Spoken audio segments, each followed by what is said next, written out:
So as you get further into the game, the cars obviously get faster, but also it becomes much more challenging. Right now I was easily in first place by the time I finished my first lap. But as you get further into the tours, it's gonna get really difficult where, you know, you'll just barely make it into first, and even if you do, there's chances where the CPU players will pass you. So, you know, this tells you, you know, your lap time, you know, what your fastest lap time was, and what your fastest speed was. And so now we're gonna go to the next round.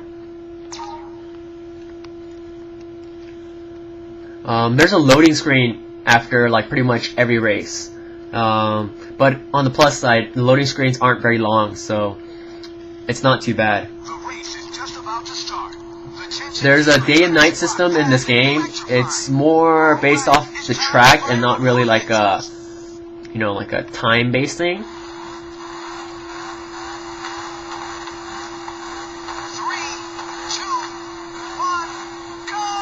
So as you can see that you start off in the 12th position, which might be a downside. And see that red dot on the map? That's the first place position. So that's kind of where the challenge comes from, because you always start off last, no matter how well you did in the previous round.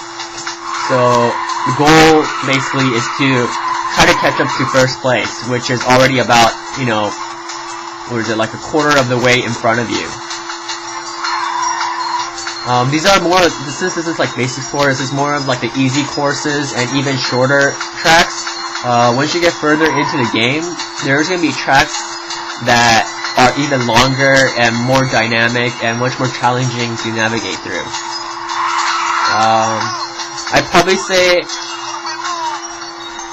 the biggest thing you want to avoid is either crashing into cars, or even worse is when you get too out of control when you're drifting, and also the speed of your drift is equal to how much nitrous you receive. So, you know, if you make your drift really good and almost try to stay straight or parallel to the road while you're drifting at a really good speed, you'll gain a lot of nitrous. But the more sideways you are, or the more perpendicular you are to the road, you'll be moving way too slow for you to actually refill your nitrous gauge. Again, what I love about this game is the sense of speed and just how fast-paced this game is.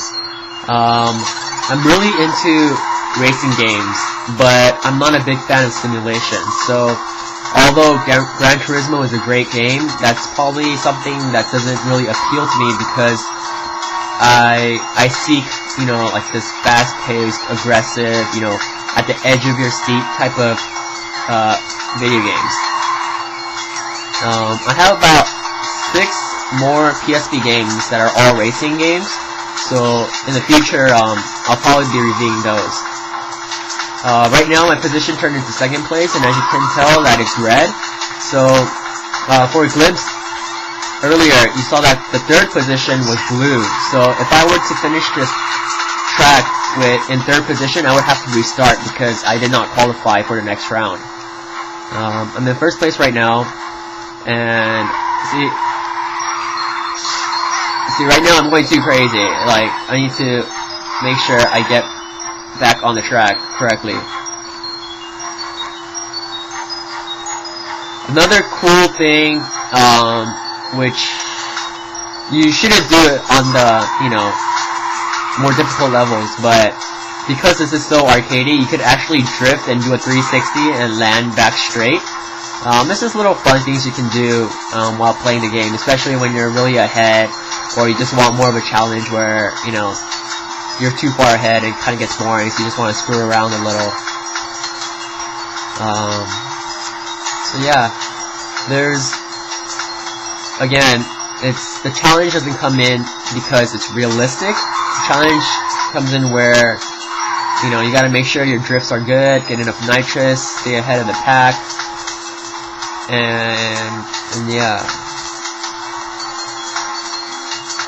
So, oh, you know that little mini game that loaded up when we first started the game, and how I told you, you get a special car when you get, I think, 80,000 points? Well, the special car, if I remember correctly, is this really blocky, you know, Indy Formula 1 looking car. Basically, you know that car that you play in the game, that really retro looking car that's on screen? You basically get that car, but in 3D form. So, you know, each pixel is like a cube and it looks like a car.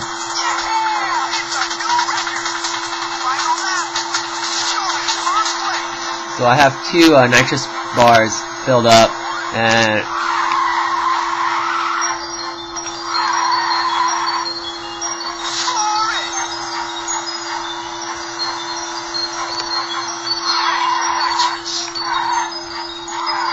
so you can see my car. There's no damage in this game, so if you're looking for a game that has damage or realistic damage, this probably isn't the game for you.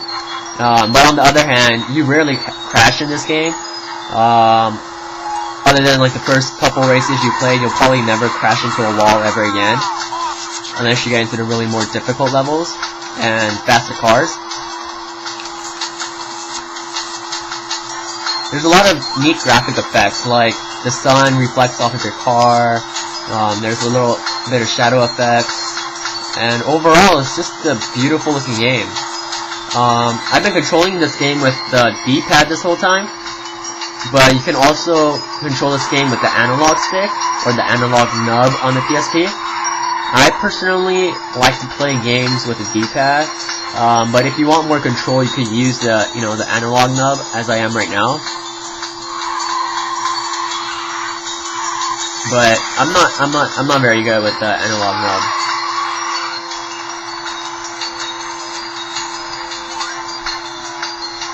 So as you can see, this track was a little bit longer. The previous track was maybe like a minute 30, minute 20, but this track is over 2 minutes long.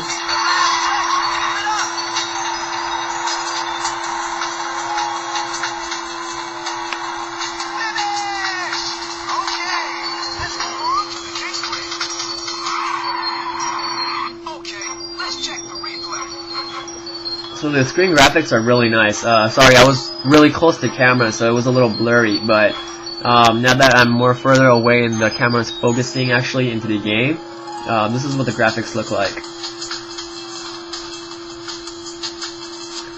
This is the replay. Again, it's using like really good cinematic camera angles, so even just watching this is an indication of the presentation value in this game.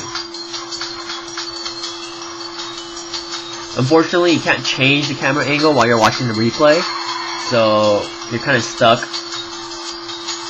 with what they show you.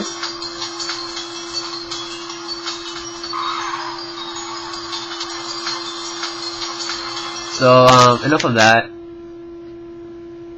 And now, we can go to the next round. But I think that should pretty much wrap up the review. I think you got a pretty good idea about what this game's about, what it offers, what it doesn't offer, and pretty much what to expect. So thank you for watching, and I hope you enjoyed this review.